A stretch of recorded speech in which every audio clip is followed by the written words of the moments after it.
This side welcome to Sterling Academy. So last lecture में 9th class के political science chapter के हम लोगों ने डिस्कस किया था making of the Indian constitution. उसमें हम लोगों ने डिस्कस किया था कॉन्स्टिट्यूएंट असेंबली क्या होता है। आज मैं आपको कॉन्स्टिट्यूएंट असेंबली के मेंबर्स भी बताऊंगी, राइट। जो हमारी कॉन्स्टिट्यूएंट असेंबली थी उसके अंदर मैंने आपको लास्ट लेक्चर में एक पॉइंट बताया था कि अलग अलग स्टेट से डिफरेंट डिफरेंट रिलीजन के डिफरेंट कास्ट के डिफरेंट क्रीड के लोग शामिल हुए थे। So here we go. First Javer bhai Vallabh भाई पटेल गुजरात से थे ये। सेकंड अबुल कलाम ये यूपी से थे। मैंने अब्दुल कलाम आजाद जी नहीं बोले हैं, राइट, मैंने अब्दुल कलाम बोले हैं, यूपी से थे ये। टीटी कृष्णमाचारी तमिलनाडु से थे ये। जयपाल सिंह झारखंड से थे। राजेंद्र प्रसाद जो मेन प्रेसिडेंट चुने गए थे बिहार से थे। एच.सी. मुखर्जी बंगाल से। जी दुर्गाबाई देशमुख ये आंध्र प्रदेश से थी। और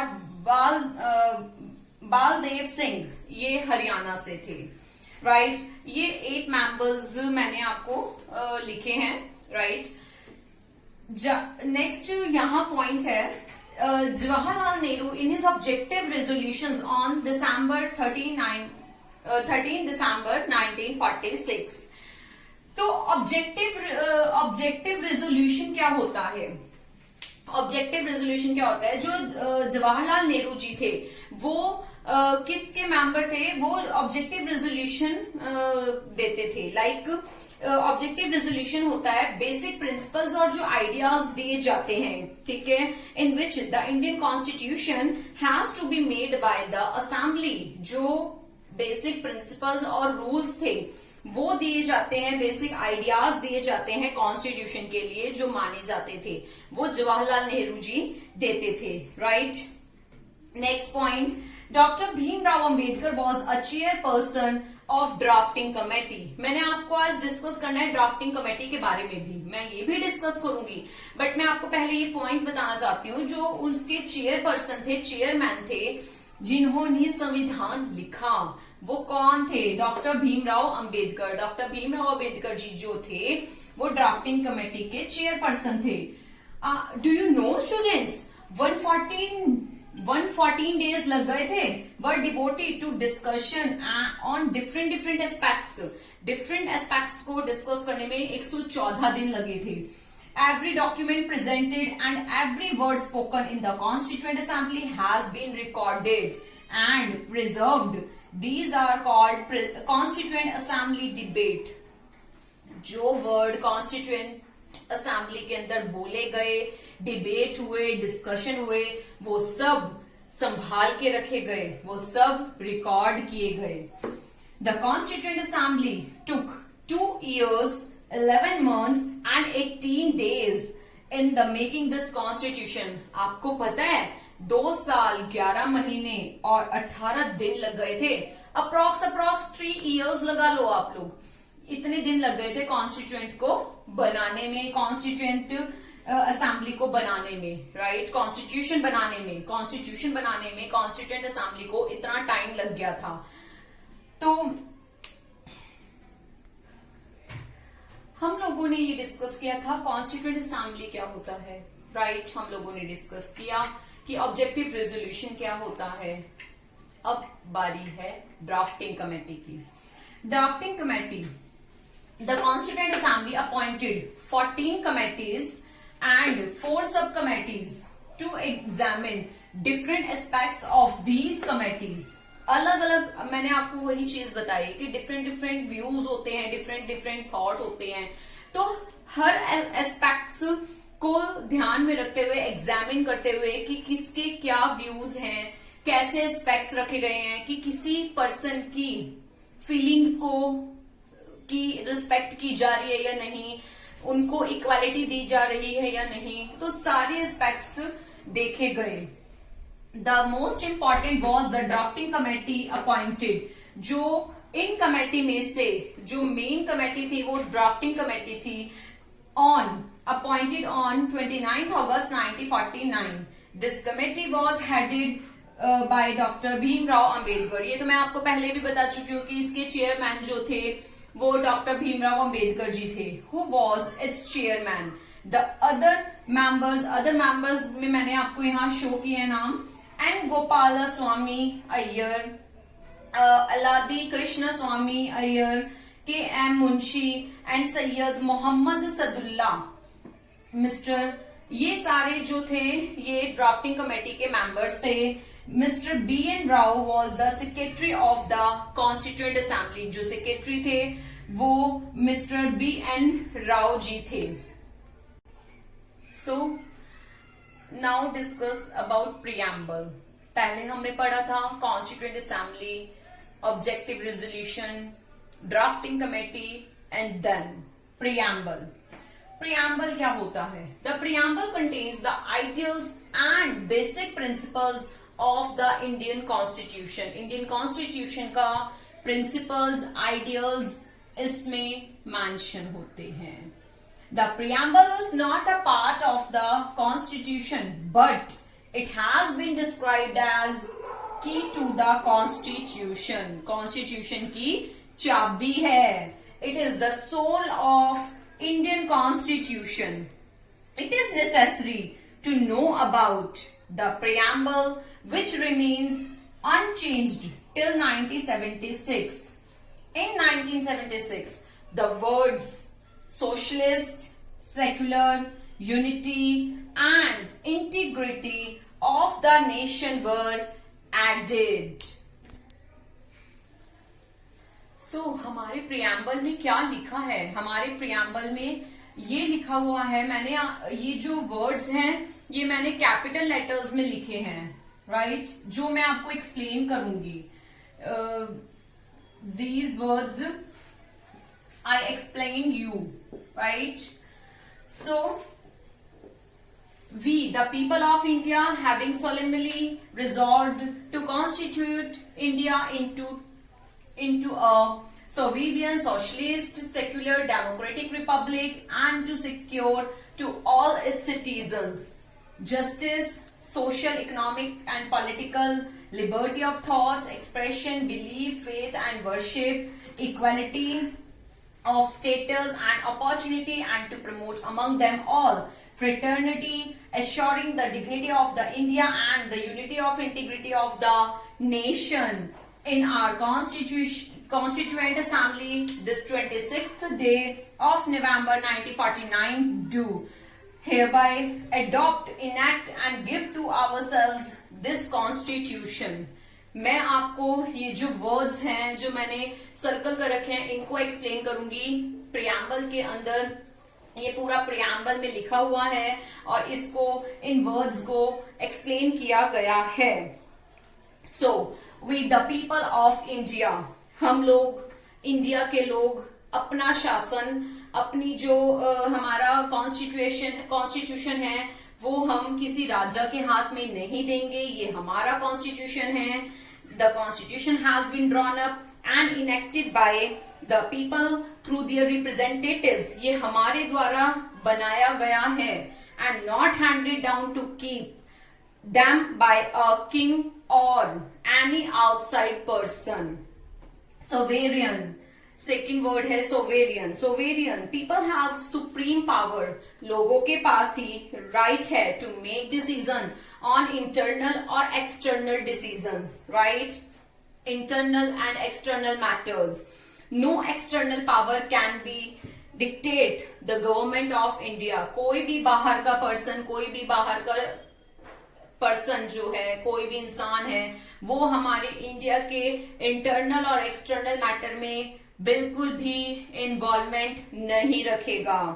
सोशलिस्ट वेल्थ इज जनरेटेड. जो वेल्थ है वो जनरेट की गई है equally, socially and should be shared equally by society. Government should regulate the ownership of land and industry to reduce socio-economic inequalities.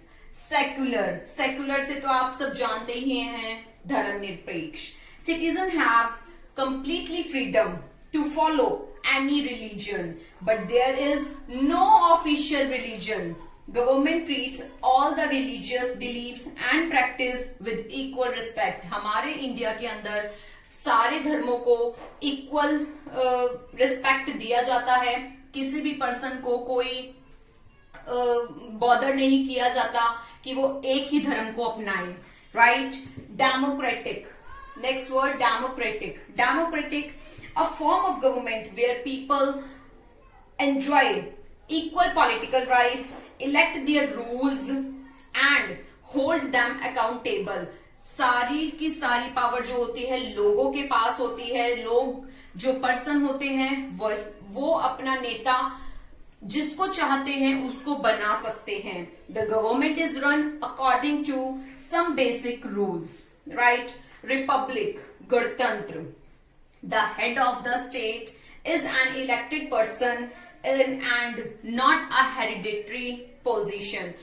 ये नहीं कहा जाएगा कि जो राजा का बेटा है वो भी आगे चल के राजा बने. डॉक्टर जिसके फादर डॉक्टर है वो आगे चल के उनका बेटा भी डॉक्टर बने. तो एक इस तरीके से कोई हेरिडिटी नहीं रहेगी. राइट. तो उसी पर्सन के हाथ में दिया जाएगा जो पर्सन एलिजिबल होगा, जिसके अंदर एफिशिएंसी होगी. Justice. Justice, citizens can't be discriminated on the grounds of caste, religion and gender. किसी भी पर्सन को, चाहे वो किसी भी कास्ट का है, किसी भी रिलीजन का है, उसके साथ न्याय होगा. ऐसा नहीं है कि उसके साथ अन्याय हो. Social inequalities have to be reduced. Government should work for the welfare of all the people, especially of disadvantaged group. जो disadvantaged group हैं, जिनको लाभ नहीं मिलता, उनके लिए जो गवर्नमेंट है वो वर्कआउट करेगी. नेक्स्ट है लिबर्टी. लिबर्टी से आपको पता लगता है स्वतंत्रता.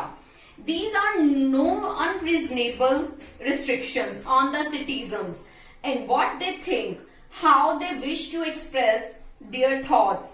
किसी को भी अपने व्यूज को एक्सप्रेस करने से नहीं रोका जाएगा. हर पर्सन को अपनी पूरी फ्रीडम है. वो जिस तरीके से जीवन जीना चाहता है, जिस तरीके से लाइफ स्पेंड करना चाहता है, वो कर सकता है. उसको कोई बॉदर नहीं करेगा. The way they wish to follow up their thoughts in action. Equality, all are equal before the law. Law के सामने सब इक्वल है. ये नहीं कि एमपी के बेटे को प्रेफरेंस दिया जाएगा और एक नॉर्मल पर्सन के बच्चे को प्रेफरेंस नहीं दिया जाएगा. नहीं, all are equals before the law. The traditional social inequalities have to be ended. The government should ensure equal opportunity for all. जो गवर्नमेंट है वो इक्वल अपॉर्चुनिटीज देगी.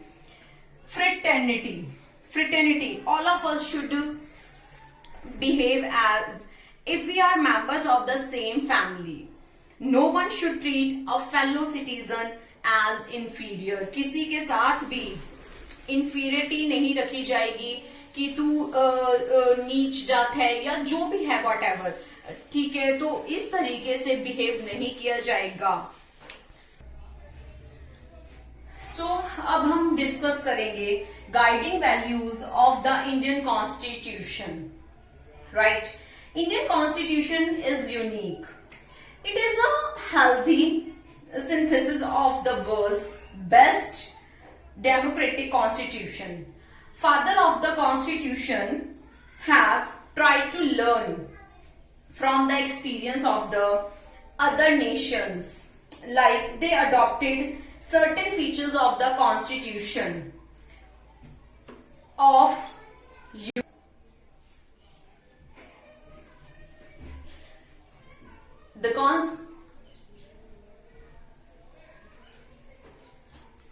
the constitution of UK, USA, Ireland, Canada.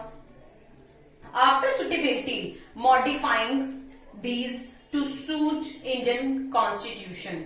बहुत सारे जो countries थी वहां से देखा गया कि हमारी इंडियन कॉन्स्टिट्यूशन के लिए क्या बेहतर है और क्या नहीं है. Now we share study to exact provisions of the constitution on different subjects. हम उस फिलॉसफी, हम ये तो समझते हैं जिन लीडर्स ने, जिन पॉलिटिकल्स ने हमारा कॉन्स्टिट्यूशन बनाया, उनकी फिलॉसफी को तो हम समझते हैं, बट एक्चुअल जो फिलॉसफी है कॉन्स्टिट्यूशन की, वो क्या कहती है, उसको हमें समझना ज्यादा जरूरी है, right? So we are discuss one by one. First, the dream and the promise, right? हम लोगों ने डिस्कस किया था कि हम लोगों ने ये तो डिस्कस किया, बट हम लोग एक नाम मिस कर रहे हैं। हम लोगों ने एक नाम नहीं ध्यान रहा हमें कि हम उनके बारे में सोचें। हम फुल चैप्टर हमने स्टडी किया, उसमें सब थे। जवाहरलाल नेहरू जी थे, राजेंद्र प्रसाद जी थे, उसमें वल्लभ भाई पटेल जी थे, उसमें भीमराव अंबेडकर जी थे, बट एक नेम मिसिंग है। क्या आपको नहीं लगता? आप नहीं सोचेंगे उसके बारे में? जो नाम मिसिंग है, यस, महात्मा गांधी जी। हम लोग उनको तो भूल ही गए।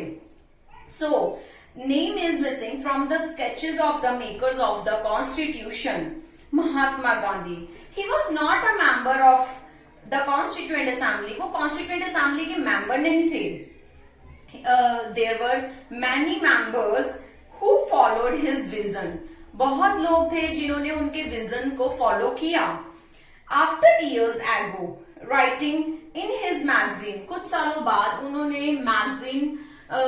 मैगजीन लिखी थी। उसमें कौन सी मैगजीन थी वो? Young India in 1931। और उसमें उन्होंने ही had spelled out what he wanted the constitution to do.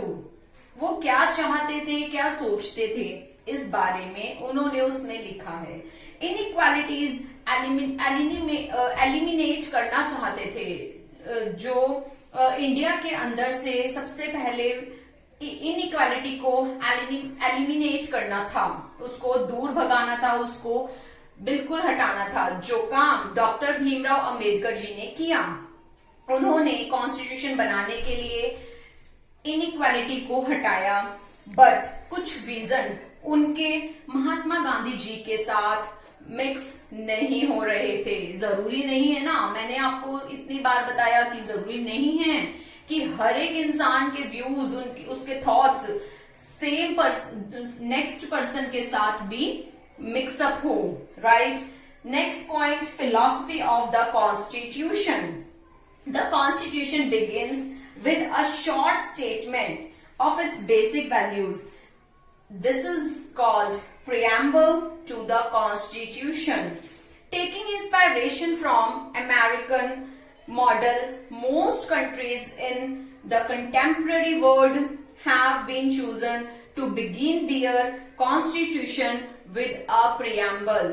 सबके पहले ऐसा नहीं होता था कि preamble के साथ ही constitution को स्टार्ट किया जाए, राइट? बट बहुत सारी कंट्रीज देखते उन्होंने भी अपने कॉन्स्टिट्यूशन को प्रियम्बल से स्टार्ट किया। Thank you so much. मेरा चैप्टर ये पूरा कवर होता है। आज मेरा कॉन्स्टिट्यूशन असेंबली का कॉन्स्टिट्यूशन डिजाइन का चैप्टर कंप्लीट होता है, राइट? इसमें मैंने आपको सारी चीजें डिस्कस की। सो प्लीज मेरे चैनल को लाइक करें, शेयर करें, सब्सक्राइब करें। Thank you.